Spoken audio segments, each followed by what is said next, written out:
Hello दोस्तों, स्वागत है बिहार पुलिस से relative YouTube channel BP exam गुरु में। तो कैसे हैं आप लोग? उम्मीद करता हूं कि आप लोग अच्छे ही होंगे।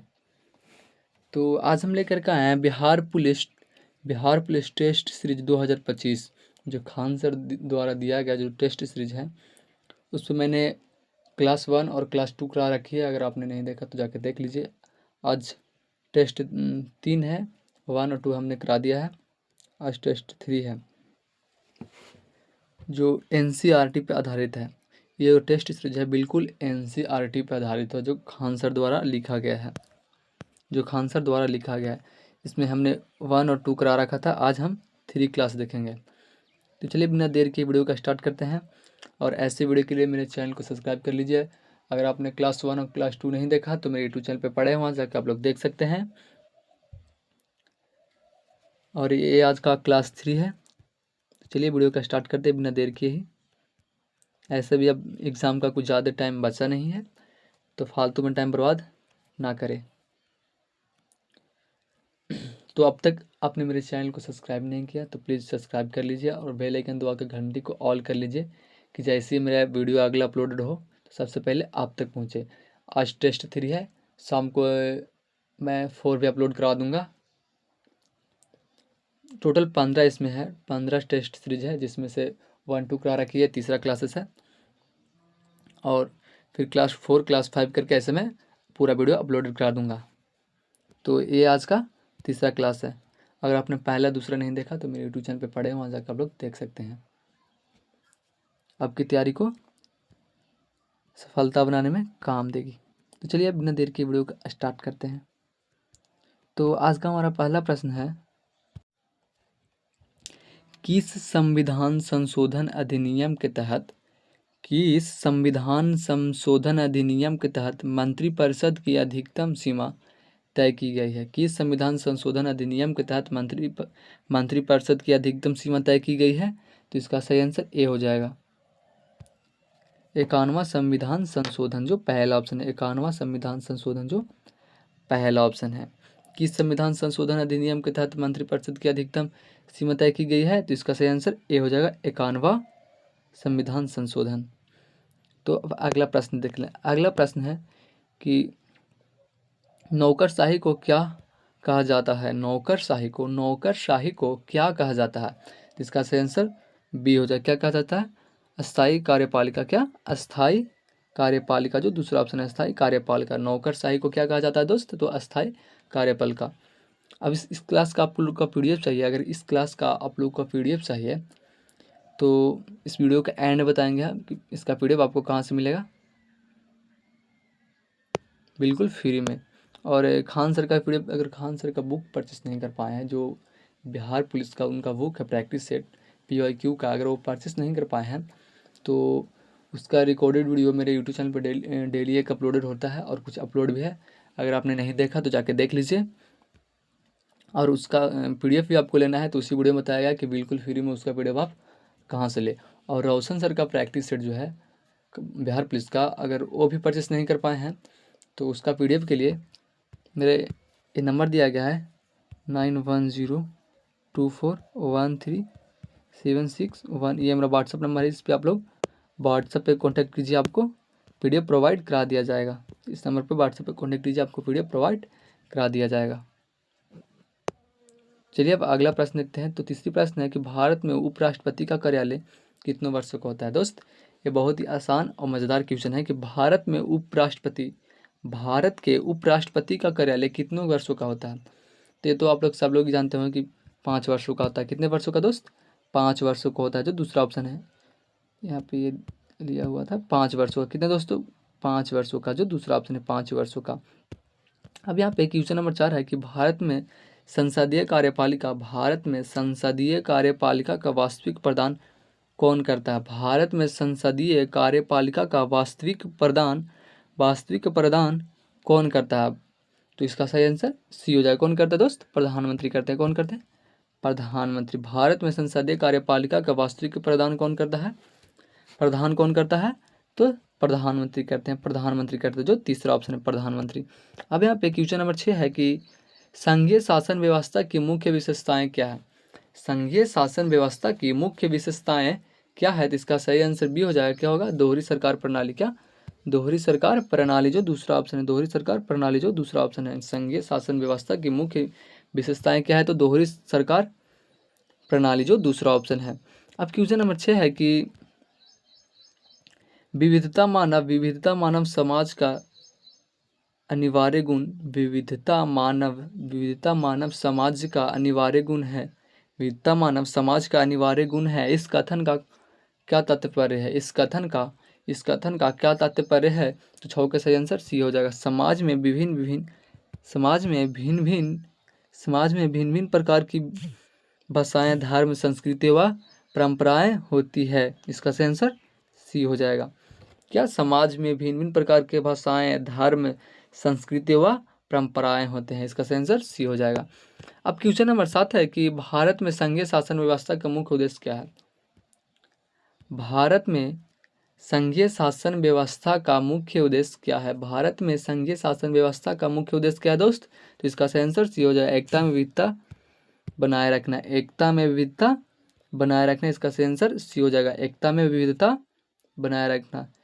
इसका सही आंसर सी हो जाएगा। अब क्वेश्चन नंबर 8 है कि बोल्शेविक क्रांति का नेतृत्व किसने किया था? बोल्शेविक क्रांति का नेतृत्व किसने किया था? बोल्शेविक क्रांति का नेतृत्व किसने किया था दोस्त? तो इसका 15 का सही आंसर क्या हो जाएगा? 15 का सही आंसर ए हो जाएगा। लेनिन। कौन कहते हैं? लेनिन ने। लेनिन जो पहला ऑप्शन लेनिन। अब क्वेश्चन नंबर 16 है। क्वेश्चन नंबर 16 है कि रूस में कृषकों की स्थिति कैसी है? रूस में कृषकों की स्थिति कैसी है? तो इसका सही आंसर सी हो जाएगा। कैसे दोस्त?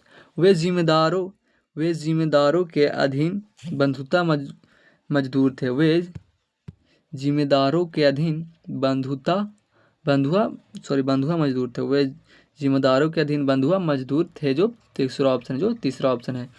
अब यहाँ पे क्वेश्चन नंबर 17 है। क्वेश्चन नंबर 17 है कि क्रीमिया युद्ध मुख्य रूप से किन दो साम्राज्यों के बीच लड़ा गया था? क्रीमिया युद्ध मुख्य रूप से किन दो साम्राज्यों के बीच लड़ा गया था? तो 17 का सही आंसर क्या हो जाएगा? सी हो जाएगा। रूस और ऑटोमन साम्राज्य के साथ। किसके साथ दोस्त? रूस और ऑटोमन साम्राज्य के साथ क्रीमिया युद्ध मुख्य रूप से लड़ा गया था। किसके? क्रीमिया युद्ध है वो मुख्य रूप से किन दो साम्राज्यों के बीच लड़ा गया था दोस्त? रूस और ऑटोमन साम्राज्य के साथ। रूस और ऑटोमन साम्राज्य के साथ जो तीसरा ऑप्शन है। अब क्वेश्चन नंबर 18 है कि शीत युद्ध का मुख्य कारण क्या है? शीत युद्ध का मुख्य कारण क्या है? शीत युद्ध का मुख्य कारण क्या है? तो 18 का सही आंसर सी हो जाएगा। क्या है? पूंजीवाद और साम्यवाद की वैचारिक टकराव। पूंजीवाद और साम्यवाद की वैचारिक टकराव जो तीसरा ऑप्शन है। अब क्वेश्चन नंबर 19 है कि लेनिन की मृत्यु के समय सोवियत संघ में कौन कौन से नेता प्रमुख उत्तराधिकार के दरबार में थे? लेनिन की मृत्यु के समय सोवियत संघ में कौन कौन से नेता प्रमुख उत्तराधिकारी के दावेदार में थे? तो 19 के आंसर क्या हो जाएगा दोस्त? ए। टास्की और स्टालिन जो पहला ऑप्शन है। अब क्वेश्चन नंबर 20 है। लाल सेना का गठन किसने किया था? क्वेश्चन नंबर 20 क्या है दोस्त? लाल सेना का जो गठन है वो किसने किया था? लाल सेना का गठन किसने किया था दोस्त? तो इसका सही आंसर सी हो जाएगा। लियोन स्टैकी। कौन? लियोन स्टैकी जो तीसरा ऑप्शन है। लियोन स्टैकी जो तीसरा ऑप्शन है। इसका लाल सेना का गठन किसने किया था? लियोन टैक्सी जो तीसरा ऑप्शन है। अब क्वेश्चन नंबर 21 है कि पंचायत समिति बिहार पंचायती राज व्यवस्था कौन सा स्तर है? पंचायत समिति बिहार में पंचायती राज व्यवस्था का कौन सा स्तर है? पंचायत समिति बिहार में पंचायती राज व्यवस्था का कौन सा स्तर है दोस्त? क्या इसका सही आंसर बी हो जाएगा। मध्य स्तर है। क्या मध्य स्तर है? जो दूसरा ऑप्शन है मध्य स्तर है। अब क्वेश्चन नंबर 22 है कि बिहार में नगरों एवं कस्बों में स्थानीय स्वशासन का इतिहास किस ग्रंथ में वर्णित है? बिहार में नगरों एवं कस्बों में स्थानीय स्वशासन का इतिहास किस ग्रंथ में वर्णित है? तो 22 के सही आंसर क्या हो जाएगा? बी। 22 के सही आंसर बी।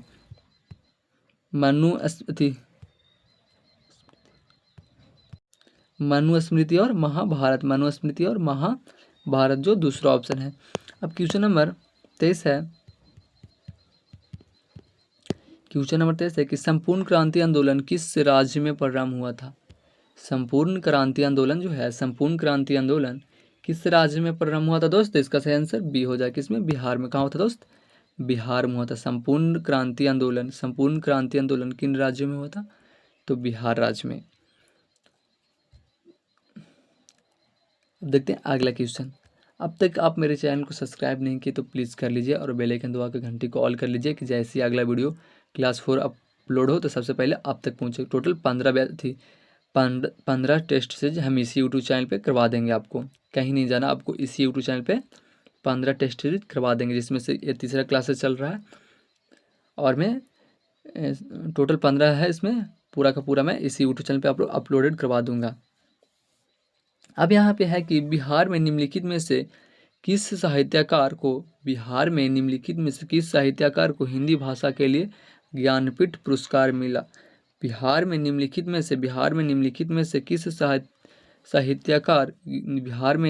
से किस साहित्यकार को हिंदी भाषा के लिए ज्ञानपीठ पुरस्कार मिला? तो 24 का सही आंसर बी हो जाएगा। किसको मिला? रामधारी सिंह दिनकर को जो दूसरा ऑप्शन है रामधारी सिंह दिनकर को। अब यहाँ पे क्वेश्चन नंबर 25 है कि बिहार अधिकारी भाषा विभाग द्वारा मंडन मिश्र पुरस्कार किस क्षेत्र में दिया जाता है? दोस्त? इसका सही आंसर ए हो जाएगा। धर्म और दर्शन शास्त्र के बीच में जो पहला ऑप्शन है। क्वेश्चन नंबर 26 है कि बिहार में 1912 में लॉन टेनिस कहाँ शुरू हुआ था? बिहार में 1912 में लॉन टेनिस कहाँ शुरू हुआ था दोस्त? इसका सही आंसर ए हो जाएगा। कहाँ हुआ था? पटना में हुआ था, जो पहला ऑप्शन है। बिहार में 1912 में लॉन टेनिस कहाँ शुरू हुआ था? तो पटना में हुआ था, जो पहला ऑप्शन है पटना में। अब क्वेश्चन नंबर 27 है कि बिहार में तुर्क शासन का युग कब शुरू हुआ था? बिहार में तुर्क शासन का युग कब शुरू हुआ था? तो 27 का सही आंसर सी हो जाएगा दोस्त। 1203 ईस्वी में, जो तीसरा ऑप्शन है 1203 ईस्वी में बिहार में तुर्क शासन का युग कब शुरू हुआ था दोस्त? 1203 ईसा पूर्व में, जो तीसरा ऑप्शन है। अब यहाँ पे क्वेश्चन नंबर 28 दिया गया है कि केंद्रीय उत्पाद शुल्क किस वस्तु पर लगाया जाता है? केंद्रीय उत्पाद शुल्क किस वस्तु पर लगाया जाता है दोस्त? किस वस्तु पर लगाया जाता है? तो तीसरा पे, जो भारत के उत्पादी वस्तुओं पर जो तीसरा ऑप्शन है। केंद्रीय उत्पाद शुल्क किस वस्तु पर लगाया जाता है? तो भारत में उत्पादित वस्तुओं पर, जो तीसरा ऑप्शन है। तो अब क्वेश्चन नंबर 29 है कि इंपीरियल बैंक ऑफ इंडिया का गठन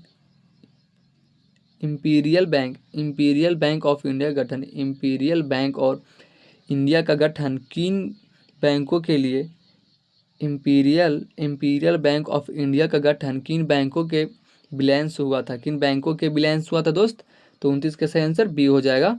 bank of Madras, bank of Bombay और बैंक ऑफ बंगाल, जो दूसरा ऑप्शन है।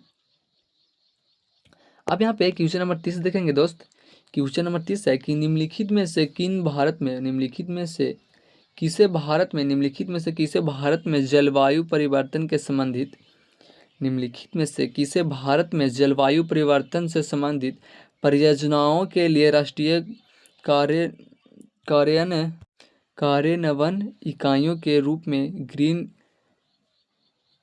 क्लाइमेट फंड द्वारा मान्यता प्राप्त हुए निम्नलिखित में से किस भारत में जलवायु परिवर्तन से संबंधित परियोजनाओं के लिए राष्ट्रीय कार्यान्वयन में नवायन इकाइयों के रूप में ग्रीन क्लाइमेट फंड द्वारा मान्यता प्राप्त हुए है? तो 30 का सही आंसर बी हो जाएगा। नाबार्ड में जो दूसरा ऑप्शन है, नाबार्ड में जो दूसरा ऑप्शन है। अब यहाँ पे क्वेश्चन नंबर 30 है, 31 है, सॉरी क्वेश्चन नंबर 31 यहाँ पे होगा अब कि मानव पूंजी से क्या अभिप्राय है? मानव पूंजी से क्या अभिप्राय है? तो 31 का सही आंसर बी हो जाएगा। इंसानों में निवेश जैसे शिक्षा व्यवस्था आदि। इंसानों में निवेश जैसे शिक्षा व्यवस्था इत्यादि जो दूसरा ऑप्शन है। अब यहाँ पे क्वेश्चन नंबर 32 है कि निम्नलिखित में से कौन खाद्यान्न के स्रोत है?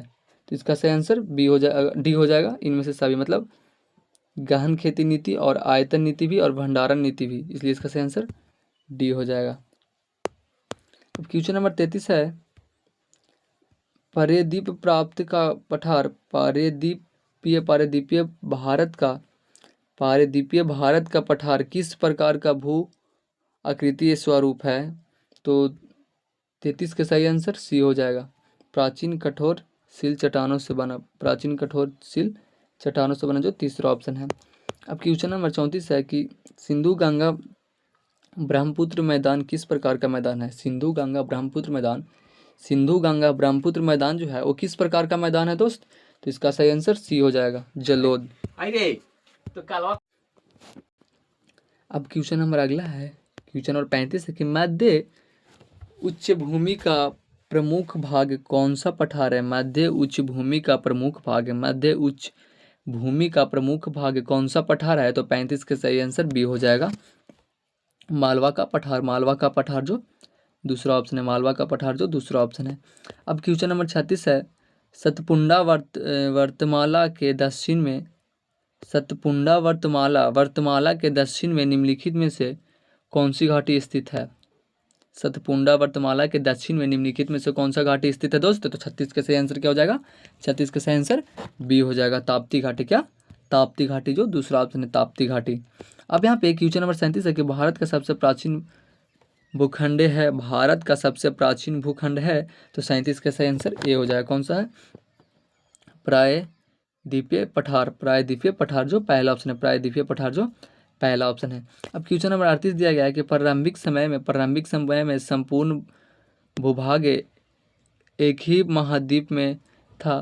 प्रारंभिक समय में संपूर्ण भूभाग एक ही महाद्वीप में था जिसे कहा जाता है। तो 38 का सही आंसर सी हो जाएगा, पैंजिया। क्या कहा जाता था? पैंजिया जो तीसरा ऑप्शन है। पैंजिया जो तीसरा ऑप्शन है।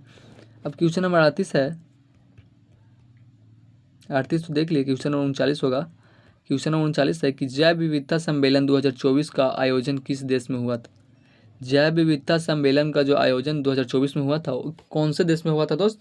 तो 39 का सही आंसर सी हो जाएगा, कोलंबिया में हुआ था। कहाँ हुआ था दोस्त? कोलंबिया में। कहाँ?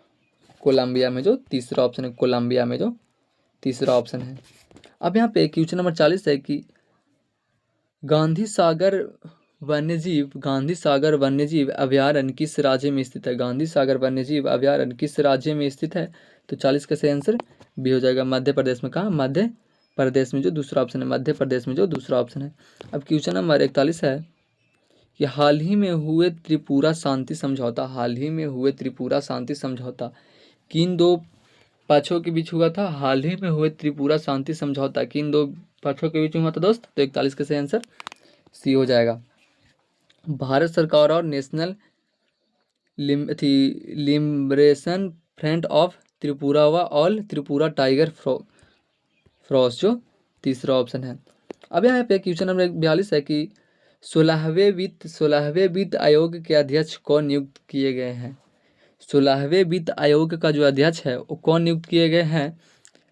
तो 42 का सही आंसर ए हो जाएगा, रविंद्र पनगड़िया जो पहला ऑप्शन है। अरविंद पनगड़िया जो पहला ऑप्शन है। अब क्वेश्चन नंबर 43 है किस देश ने पहला महिला T20 विश्व कप 2024 का खिताब जीता? किस देश ने पहला महिला T20 विश्व कप का 2024 में खिताब जीता? तो 43 का सही आंसर डी हो जाएगा, न्यूजीलैंड। किसने? न्यूजीलैंड, जो चौथा ऑप्शन है न्यूजीलैंड। अब यहाँ पे क्वेश्चन नंबर 44 है कि ऑपरेशन मर्यादा किस राज्य में शुरू किया गया है? ऑपरेशन मर्यादा किस राज्य में शुरू किया गया? 44 का सही आंसर सी हो जाएगा। कहाँ शुरू किया गया? उत्तराखंड में। कहाँ दोस्त? उत्तराखंड में, जो तीसरा ऑप्शन उत्तराखंड में। ऑपरेशन मर्यादा किस राज्य में शुरू किया गया? तो उत्तराखंड में, जो तीसरा ऑप्शन है उत्तराखंड में। अब यहाँ पे क्वेश्चन नंबर 45 है कि बांधवगढ़ राष्ट्रीय उद्यान किस राज्य में स्थित है? बांधवगढ़ राष्ट्रीय उद्यान किस राज्य में स्थित है? तो 45 का सही आंसर ये हो जाएगा मध्य प्रदेश में। कहाँ स्थित दोस्त? मध्य प्रदेश में, जो पहला ऑप्शन है मध्य प्रदेश में, जो पहला ऑप्शन है। अब क्वेश्चन नंबर 46 है कि वर्ष 2024 में पीयूष गोयल को किस मंत्रालय का परिणाम मिला? तो 46 का सही आंसर सी हो जाएगा, वित्त वाणिज्य और उद्योग मंत्रालय। वाणिज्य और उद्योग मंत्रालय, जो तीसरा ऑप्शन है। अब क्वेश्चन नंबर 47 है, इस्लाम इज ब्यूटीफुल के लेखक हैं। इस्लाम इज ब्यूटीफुल के लेखक हैं। तो 47 का सही आंसर बी हो जाएगा, एयरनेस्ट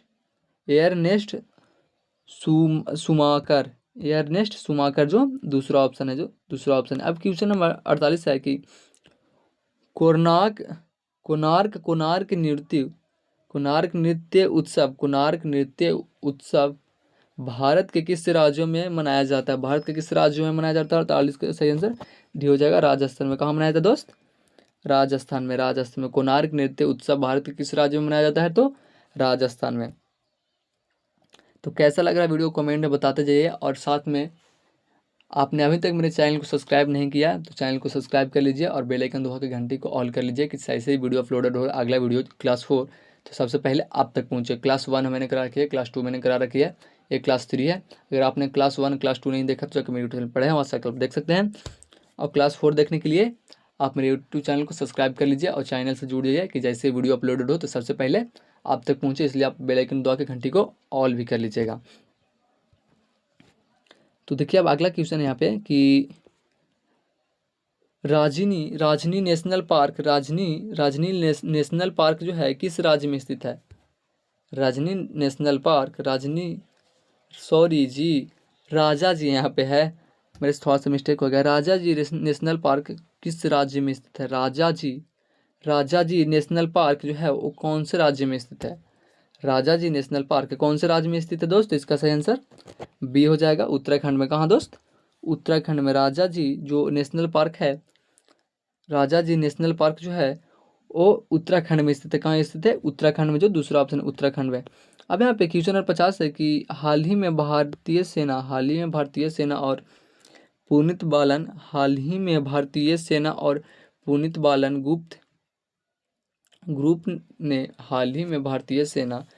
बालन ग्रुप ने संयुक्त रूप से मिलकर कहाँ पर संविधान उद्यान स्थापित किया? तो 50 का सही आंसर डी हो जाएगा, पुणे। कहाँ दोस्त? पुणे, जो चौथा ऑप्शन है पुणे। अब यहाँ पे क्वेश्चन नंबर 51 देखेंगे हम लोग कि पेमा खांडू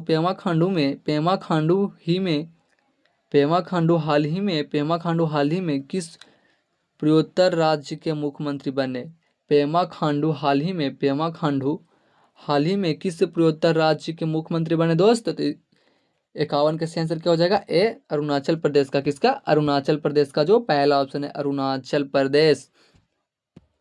अब यहाँ पे क्वेश्चन नंबर 52 है कि भारत के किस राज्य में ननटालिया उत्सव मनाया जाता है? भारत के किस राज्य में ननटालिया उत्सव मनाया जाता है दोस्त? 52 का आंसर बी हो जाएगा, तमिलनाडु में। कौन से राज्य में दोस्त? तमिलनाडु में, जो दूसरा ऑप्शन है तमिलनाडु में। अब यहाँ पे क्वेश्चन नंबर 53 देखेंगे हम लोग कि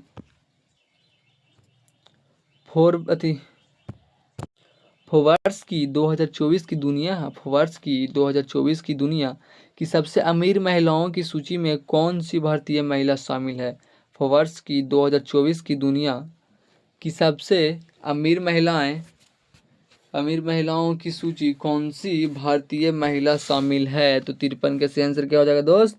सी, सावित्री जिंदल, जो तीसरा ऑप्शन है सावित्री जिंदल, जो तीसरा ऑप्शन है। अब क्वेश्चन नंबर 54 है कि पृथ्वी पर वस्तुओं का भार किस कारण होता है? पृथ्वी पर वस्तुओं का जो भार है वो किस कारण होता है? तो गुरुत्वाकर्षण के कारण। किसके कारण दोस्त? गुरुत्वाकर्षण के कारण पृथ्वी पर वस्तुओं का भार किसके कारण होता है?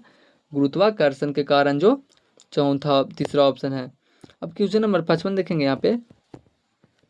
क्वेश्चन नंबर 55 है कि विद्युत चुम्बकीय बल किस के लिए कार्य करता है। विद्युत चुम्बकीय बल जो है वो किसके लिए कार्य करता है। विद्युत चुम्बकीय बल किसके लिए कार्य करता है।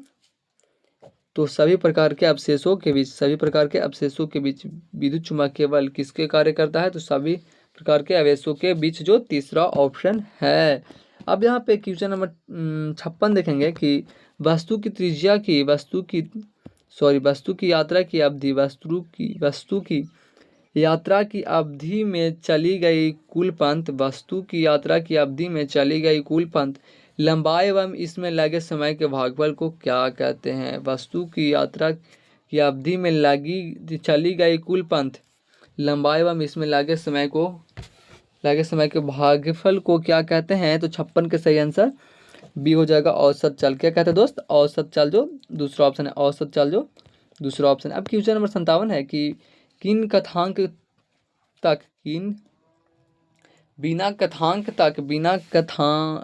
बिना कथनांक तक पहुँचे किसी द्रव्य का गैस में बदल जाना क्या कहलाता है। बिना क्वथनांक तक पहुँचे किसी द्रव्य का गैस में बदल जाना क्या कहलाता है। तो 57 के सही आंसर बी हो जाएगा, वाष्पीकरण। क्या कहलाता है दोस्त, वाष्पीकरण जो दूसरा ऑप्शन है, वाष्पीकरण जो दूसरा ऑप्शन है।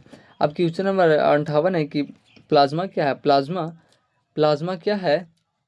तो ये पदार्थ की एक आयनीकृत गैस अवस्था है। उसमें प्लाज्मा क्या है। तो पदार्थ की एक आयनीकृत गैस अवस्था है जो चौथा ऑप्शन है। अब क्वेश्चन नंबर 59 है कि बर्फीले जल से भरे गिलास की बाहरी सतह पर जल की बूंदें क्यों नजर आती है। बर्फीले जल से भरे गिलास की बाहरी सतह बर्फीले जल से भरे गिलास की बाहरी सतह पर जल की बूंदें क्यों नहीं नजर आती है। तो 59 के सही आंसर सी हो जाएगा। हवा में मौजूद जलवाष्प संघनित होकर जल की बूंदें बना लेता है, इसलिए इसका सही आंसर सी हो जाएगा। अब है यहाँ पे क्वेश्चन नंबर 60 कि यदि कोई वस्तुएं एक समान वेग में चल रही है तो उसका त्वरण क्या होगा। यदि कोई वस्तु एक समान वेग में चल रही है तो उसका त्वरण क्या होगा। तो 60 के सही आंसर क्या हो जाएगा दोस्त, 60 के सही आंसर बी हो जाएगा, शून्य। क्या हो जाएगा इसका शून्य। यदि कोई वस्तु एक समान चाल में चल रही है तो उसका त्वरण क्या होगा। तो शून्य हो जाएगा, जो दूसरा ऑप्शन है, शून्य हो जाएगा जो दूसरा ऑप्शन है। अब यहाँ पे क्वेश्चन नंबर 61 की यदि दो वस्तुएं एक ही दिशा में गति कर रही है यदि दो वस्तुएं एक ही दिशा में गति कर रही हो और तो उनके अपेक्षिक वेग की गणना कैसे की जाती है। तो उनके अपेक्षिक वेग की गणना कैसे की जाती है दोस्त, इसका सही आंसर बी हो जाएगा, दोनों की गति घटाकर जो दूसरा ऑप्शन है, दोनों की गति घटाकर जो दूसरा ऑप्शन है। अब क्वेश्चन नंबर 62 है कि जब हम दीवार को धक्का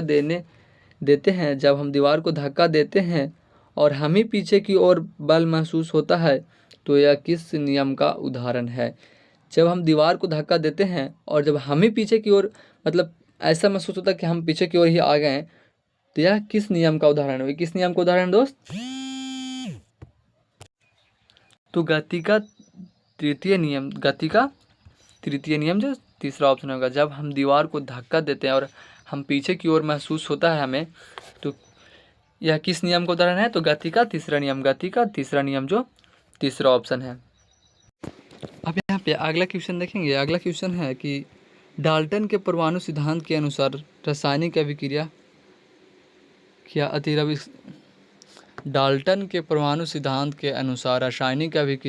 रासायनिक अभिक्रियाएं होती है।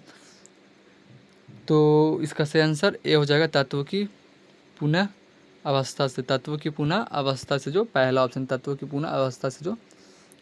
ऑप्शन है।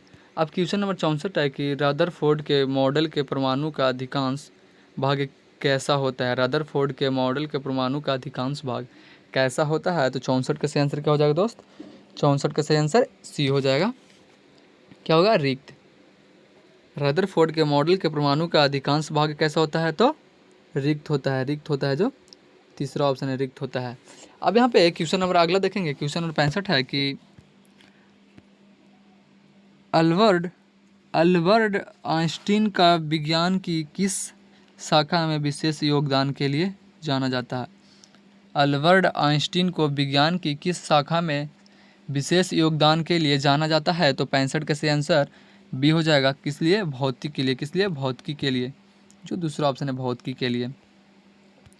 अब यहाँ पे क्वेश्चन नंबर 66 है कि प्रिज्म के सफ़ेद प्रकाश और कौन सा रंग सबसे अधिक विचलित होता है? प्रिज्म के सफ़ेद प्रकाश और कौन सा रंग सबसे अधिक विचलित होता है? तो 66 का सही आंसर सी हो जाएगा, बैगनी। कौन सा दोस्त?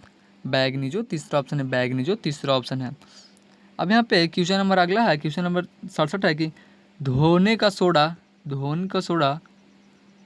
किस प्रकार का लवण है? धोन सोडा किस प्रकार का लवण है? धोन सोडा किस प्रकार का लवण है दोस्त? तो इसका सही आंसर 67 हो जाएगा, तटस्थ लवण, जो तीसरा ऑप्शन, तटस्थ लवण जो तीसरा ऑप्शन है। अब यहाँ पे क्वेश्चन नंबर 68 है कि तनुकरण का अर्थ क्या होता है? तनुकरण का अर्थ क्या होता है? तो 68 का सही आंसर क्या हो जाएगा? सी। तनुकरण का अर्थ क्या होता है? तो विलयन में अधिक विलायक जैसे जल मिलाकर सांद्रता घटाना। इसका सही आंसर सी हो जाएगा। अब यहाँ पे क्वेश्चन नंबर 69 की समताप मंडल में किस गैस की कमी को प्रदूषण माना जाता है? समताप मंडल में किस गैस की कमी को प्रदूषण माना जाता है? तो 69 का सही आंसर सी हो जाएगा। ओजोन को किसे माना जाता है दोस्त? ओजोन को, जो तीसरा ऑप्शन है, ओजोन को जो तीसरा ऑप्शन है। अब यहाँ पे क्वेश्चन नंबर अगला देखेंगे। क्वेश्चन नंबर 70 है कि वायुमंडल में सल्फर डाइऑक्साइड SO2, वायुमंडल में सल्फर डाइऑक्साइड CO2 तथा नाइट्रोजन ऑक्साइड NO2 के उत्सर्जन को कम करके मिश्रण में से किसे कम किया जाता है? वायुमंडल में सल्फर डाइऑक्साइड SO2 तथा नाइट्रोजन डाइऑक्साइड NO2 के उत्सर्जन को कम करके निम्नलिखित में से किसे कम किया जा सकता है? तो 70 का सही आंसर सी हो जाएगा, अम्ल वर्षा को। किसे दोस्त? अम्ल वर्षा को, जो तीसरा ऑप्शन है, अम्ल वर्षा को, जो तीसरा ऑप्शन है। अब यहाँ पे क्वेश्चन नंबर 71 है कि रदरफोर्ड का अल्फा कण प्रकीर्णन योग किसके खोज के लिए उत्तरदायी है? रदरफोर्ड का जो अल्फा कण है वो प्रकीर्णन योग किसके खोज के लिए उत्तरदायी है? तो 71 का सही आंसर ए हो जाएगा, परमाणु केंद्र के लिए। किससे दोस्त? परमाणु केंद्र के लिए, जो पहला ऑप्शन है, परमाणु केंद्र के लिए जो पहला ऑप्शन है। अब यहाँ पे क्वेश्चन नंबर 72 है कि किस वैज्ञानिक ने परमाणु के अंदर न्यूट्रॉन की उपस्थिति की खोज की थी? किस वैज्ञानिक ने परमाणु के अंदर नाइट्रोजन की उपस्थिति की खोज की थी? तो 72 का सही आंसर क्या हो जाएगा दोस्त? 72 का सही आंसर सी हो जाएगा, जेम्स चैडविक जो तीसरा ऑप्शन है, जेम्स चैडविक जो तीसरा ऑप्शन है। अब यहाँ पे नेक्स्ट क्वेश्चन है कि एस्केलामिजियो प्राणियों का गोल्डक्रीम क्यों कहा जाता है? अस्केलेमिथिज प्राणियों को गोल्डक्रीम क्यों कहा जाता है? तो 73 का सही आंसर क्या हो जाएगा दोस्त? 73 का सही आंसर सी हो जाएगा। इनके शरीर का अनुप्रस्थ काट गोल होता है। इनके शरीर का जो अनुप्रस्थ काट होता है वो गोल होता है, इसलिए इसका सही आंसर सी हो जाएगा। इनके शरीर का अनुप्रस्थ काट गोल होता है। अब यहाँ पे क्वेश्चन नंबर 74 है कि एनेलिडिया संघ की जो प्राणियों की जो प्रमुख विशेषताएं क्या है? एनेलिडा संघ की प्राणियों का प्रमुख विशेषता क्या है? तो 74 का सही आंसर ए हो जाएगा, खंडित शरीर जो पहला ऑप्शन है, खंडित शरीर जो पहला ऑप्शन है। अब यहाँ पे क्वेश्चन नंबर 75 देखेंगे कि लीवरफोर्ड पौधों का शरीर मुख्यतः कैसा होता है? लीवरफोर्ड का पौधों का जो शरीर होता है मुख्यतः कैसा होता है, तो इसका सही आंसर बी हो जाएगा, थैलस के रूप में। कैसा होता है दोस्त, थैलस के रूप में, जो दूसरा ऑप्शन है, थैलस के रूप में जो दूसरा ऑप्शन है। अब यहाँ पे क्वेश्चन नंबर 76 है, मैंने क्वेश्चन नंबर 76 है कि वैसा शैवाल किस प्रकार का पौधा होता है दोस्त, सॉरी शैवाल जो एक पौधा होता है वो किस प्रकार का पौधा आता है, किस प्रकार का पौधा दोस्त, इसका सही आंसर सी हो जाएगा, सरल थलस युक्त और स्वपोषी पौधे होते हैं। कैसे होते हैं, सरल थलस युक्त और स्वपोषी पौधे होते हैं, जिसका सही आंसर सी हो जाएगा। अब यहाँ पे क्वेश्चन नंबर 77 देखेंगे कि निम्न में से कौन से समूहों में केवल जैव मिनीकरण पदार्थ है। निम्नलिखित में से समूहों में केवल जैव मिनीकरण पदार्थ हैं। तो 77 के सही आंसर यानी 77 का जो सही आंसर सी हो जाएगा, फसलों के छिलके, सब्जियों एवं लकड़ी, फलों के छिलके, सब्जियों एवं लकड़ी, जो तीसरा ऑप्शन है। अब यहाँ पे क्वेश्चन नंबर 78 यानी 78 देखेंगे कि निम्नलिखित में से कौन जैव विविधता के घटक नहीं है। निम्नलिखित में से कौन जैव विविधता का घटक नहीं है, तो 78 का सही आंसर सी हो जाएगा, मिट्टी। क्या हो दोस्त, मिट्टी हो जाएगा, जो तीसरा ऑप्शन है। निम्नलिखित में से कौन जैव विविधता का घटक नहीं है, तो मिट्टी जैव विविधता का घटक नहीं होगा। अब यहाँ पे देखेंगे नेक्स्ट क्वेश्चन कि केंद्र में पाए जाने वाले उस पदार्थ को क्या कहा जाता है। केंद्र में पाए जाने वाले उस पदार्थ को क्या कहा जाता है जो क्षारीय रंग से रंजित होता है। केंद्र में पाए जाने वाले उस पदार्थ को क्या कहा जाता है जो क्षारीय रंग से रंजित होता है। तो 69 का सही आंसर क्या हो जाएगा दोस्त, 69 का सही आंसर डी हो जाएगा, क्रोमेटिन जो चौथा ऑप्शन है, क्रोमेटिन जो चौथा ऑप्शन है। अब यहाँ पे क्वेश्चन नंबर 80 है कि दो समरूप त्रिभुजों RST और ABC का परिमाप क्रमशः 26 सेंटीमीटर है और 39 सेंटीमीटर है। यदि AB बराबर 24 सेंटीमीटर है तो RS क्या है, जिसका सही आंसर 80 का सही आंसर बी हो जाएगा। RS क्या होगा दोस्त, 16 सेंटीमीटर हो जाएगा। इसको आप लोग देख लीजिएगा, 16 सेंटीमीटर हो जाएगा इसका करेक्ट आंसर बी। अब यहाँ पे क्वेश्चन नंबर 81 देखेंगे कि यदि बेलन का वक्र पृष्ठ क्षेत्रफल 880 सेंटीमीटर स्क्वायर है, यदि एक बेलन का वक्र पृष्ठ क्षेत्रफल 880 सेंटीमीटर स्क्वायर है, तो उसकी ऊंचाई और त्रिज्या का गुणनफल क्या होगा। उसकी ऊंचाई और त्रिज्या का गुणनफल क्या होगा दोस्त, तो 81 का सही आंसर ए हो जाएगा, 140 सेंटीमीटर स्क्वायर। 140 सेंटीमीटर स्क्वायर जो पहला ऑप्शन है। अब यहाँ पे देखेंगे नेक्स्ट क्वेश्चन 82 कि 12 सेंटीमीटर त्रिज्या वाले एक वृत्त के एक त्रिज्या खंड का क्षेत्रफल कितना हो जो 7 सेंटीमीटर लंबे चाप द्वारा निर्मित हो। तो इसका सही आंसर क्या हो जाएगा, ए 42 सेंटीमीटर स्क्वायर जो पहला ऑप्शन है। अब यहाँ पे क्वेश्चन है कि ताश के 52 पत्तों की गड्डी से 2 पत्ते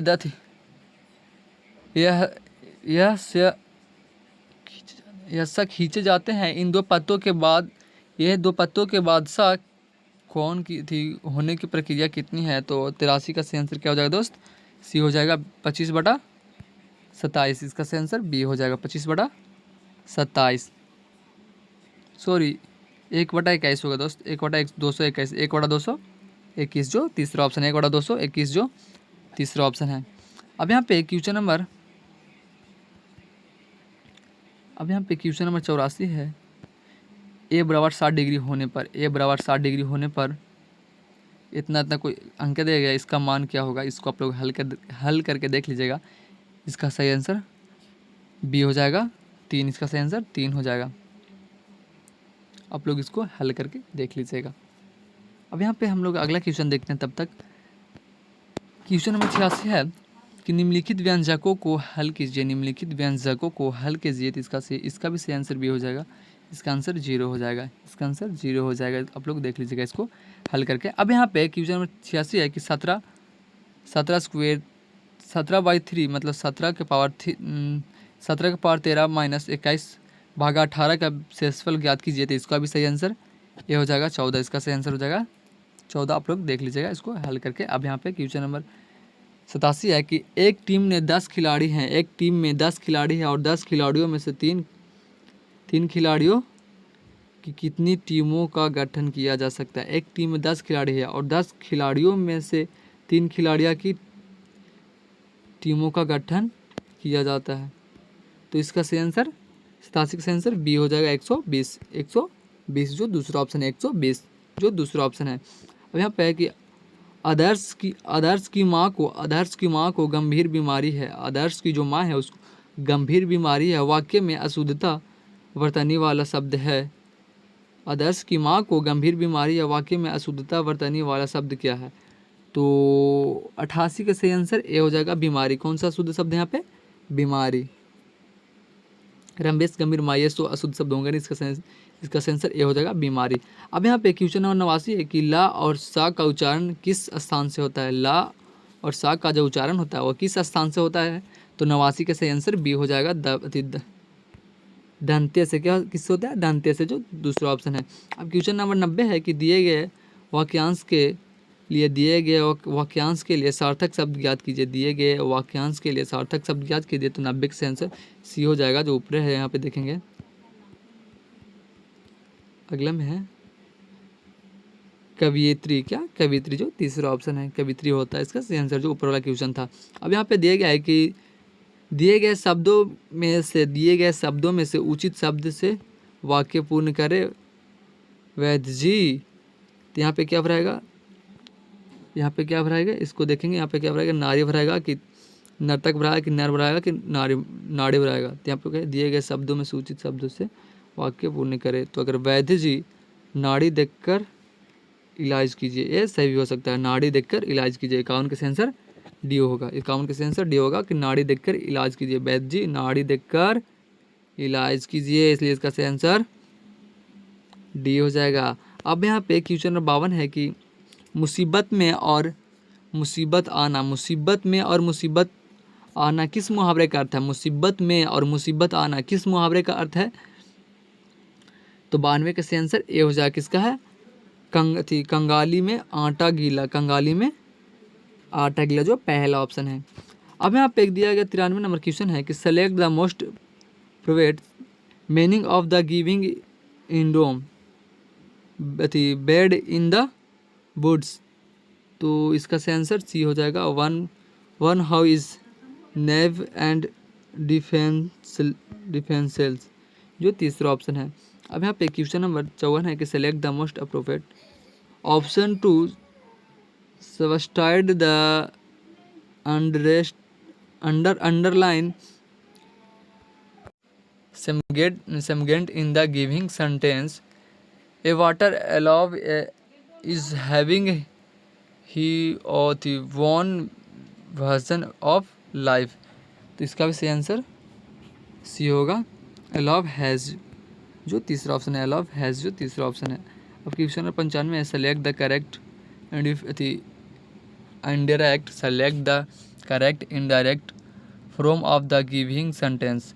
सी said I will go to the market tomorrow.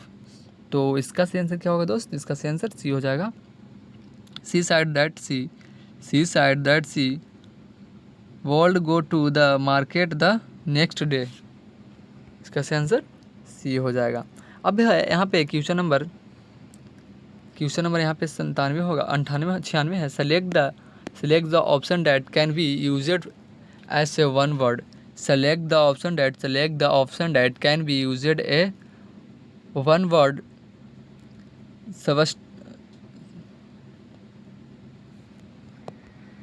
substitute for the giving group of words.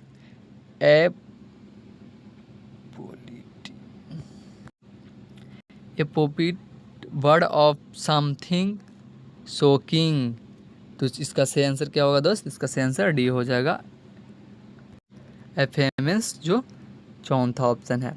अब यहाँ पे क्वेश्चन नंबर 97 देखेंगे। Select the most appropriate antonym of the giving word. इमाम यूनक्लेट, जो 97 का सेंसर क्या होगा दोस्त, 97 का सेंसर ये हो जाएगा यूनक्लेन, यूनक्लेन जो पहला ऑप्शन है, यूनक्लेन जो पहला ऑप्शन है। अब यहाँ पे क्वेश्चन हम नेक्स्ट देखेंगे, 98 नंबर क्वेश्चन है, select the option that express the giving sentence is, select the option that express the giving sentence in passing voice, poising voice जो पैसिव वॉइस जो 98 का सही आंसर बी हो जाएगा। The fire has been put out by somebody जो दूसरा option है। अब यहाँ पे क्वेश्चन 99 देखेंगे कि select the option that can be used, select the option that can be used as a one word substitute for the giving group of word, long lasting, deep bitterness और ill will.